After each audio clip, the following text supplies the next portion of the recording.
नमस्कार दोस्तों, मैं दिलीप कुमार। दोस्तों, बीपीएससी शिक्षक भर्ती परीक्षा बहुत अच्छे से संपन्न हुई थी और जो व्यवस्था परीक्षा में की गई थी उसकी तारीफ हम लोग लगातार कर रहे थे। सरकार को भी धन्यवाद दे रहे थे और साथ ही बीपीएससी को भी धन्यवाद दे रहे थे और उम्मीद थी कि अंतिम रूप से जब चयन होगा, जब ज्वाइनिंग होगी, तब तक इसी तरह से अच्छे से व्यवस्था रहेगी।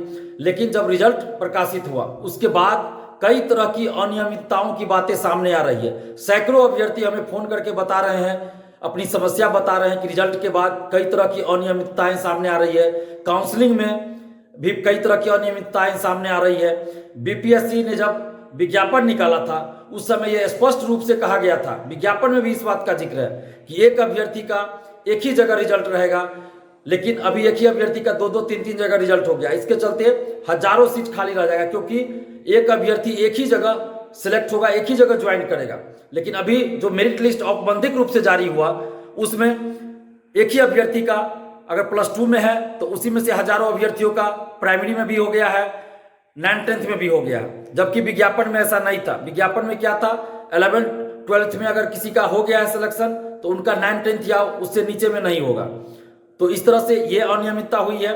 और दूसरी बात, इसके अलावा जो दूसरी बात है कि जो सीटेट अपियरिंग, बीएड अपियरिंग या डीएलएड अपियरिंग में भरे थे उन सब का मार्कशीट पहले अपलोड करा लिया जाना चाहिए था। जो उसमें पास होते उन्हीं लोगों का रिजल्ट जारी होना चाहिए, मेरिट लिस्ट में उन्हीं लोग का नाम होना चाहिए। लेकिन CTET appearing, BEd appearing, DElEd appearing वाले का मार्क्स अपलोड नहीं कराया गया और मेरिट लिस्ट जारी कर दिया गया, जिसके वजह से जो सीटेट फेल भी कर गए, बीएड अपियरिंग वाले फेल भी कर गए बीएड में या डीएलएड में फेल कर गए या किन्हीं का रिजल्ट नहीं आया अभी तक, उनका भी मेरिट लिस्ट में नाम हो गया और काउंसलिंग में वो लोग बाहर हो रहे हैं। और ऐसी परिस्थिति में सीटें हजारों सीट खाली रह जाएगा।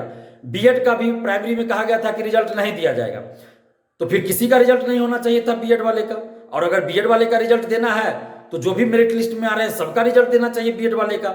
लेकिन कुछ बीएड वाले का भी रिजल्ट है और काउंसलिंग में उनको भी बाहर किया जा रहा है, तो फिर सीटें खाली रह जा रही है। नियोजित शिक्षक का भी हजारों की संख्या में नियोजित शिक्षक इसमें आ गए हैं, जबकि उनको राज्यकर्मी का दर्जा देने की घोषणा सरकार कर चुकी है।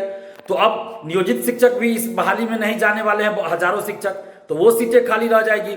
और कंप्यूटर साइंस का जो रिजल्ट आया उसमें भी बहुत सारी अनियमितताओं की बातें सामने आ रही है। जब STET 2019 में हुआ या उससे पहले 11 में हुआ तो उसमें बिहार से बाहर के लोग STET में शामिल नहीं हुए थे। तो फिर बिहार से बाहर के लोग, जब ये विज्ञापन आया शिक्षक भर्ती का, तो उसमें STET अपियरिंग में फॉर्म भरने का भी कोई ऑप्शन नहीं था। जो STET पास थे वही फॉर्म भर सकते थे।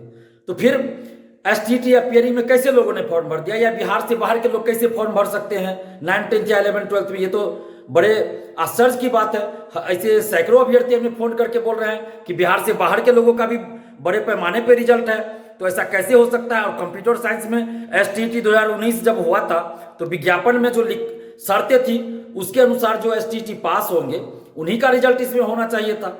लेकिन किसी भी तरह का फिल्टर नहीं किया गया, किसी भी तरह से डॉक्यूमेंट्स का जांच नहीं किया गया और सिर्फ मेरिट लिस्ट ऐसे जो बीपीएससी में जो शामिल हुए वो फर्जी तरीके से शामिल हुए या कैसे हुए इसकी कोई जांच नहीं हुई और मेरिट लिस्ट जारी कर दिया गया।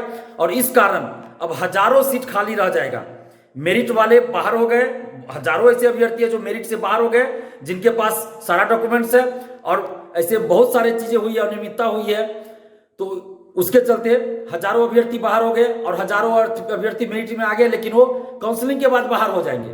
तो क्या सरकार की ये सोची समझी साजिश थी कि इस तरह की व्यवस्था करो ताकि हजारों सीट खाली रह जाए और हम दिखा दें कि हमने तो इतना लाख वैकेंसी निकाला, इतना लाख को नौकरी दिया, जबकि हकीकत कुछ और होगा?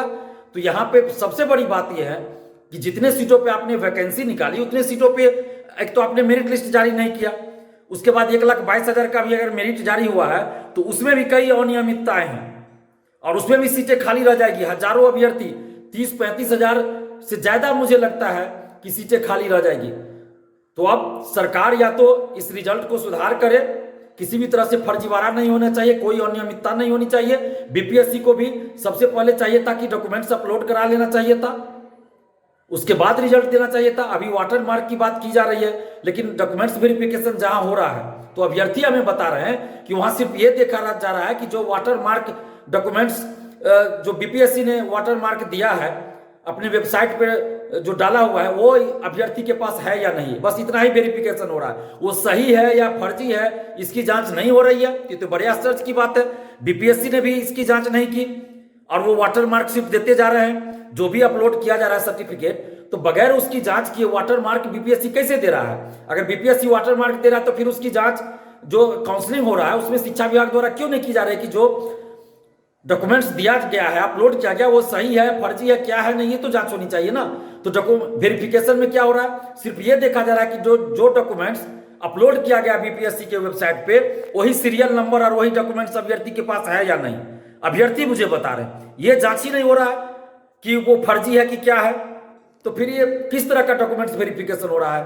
ये तो बड़े आश्चर्य की बात है। तो इसलिए हम सरकार से मांग कर रहे हैं कि आप इसमें जो भी अनियमितताएं हैं, जो भी आरोप लग रहे हैं, उन सब की जांच कीजिए और अभ्यर्थियों के साथ न्याय कीजिए। एक द्वितीय लिस्ट भी जारी कीजिए ताकि सीटें खाली ना रहें और कंप्यूटर साइंस में जो समस्या है, अनियमितता है, उनको भी दूर कीजिए। नहीं तो एक बड़े आंदोलन के लिए फिर आप बिहार में एक बड़े आंदोलन के लिए तैयार रहिए।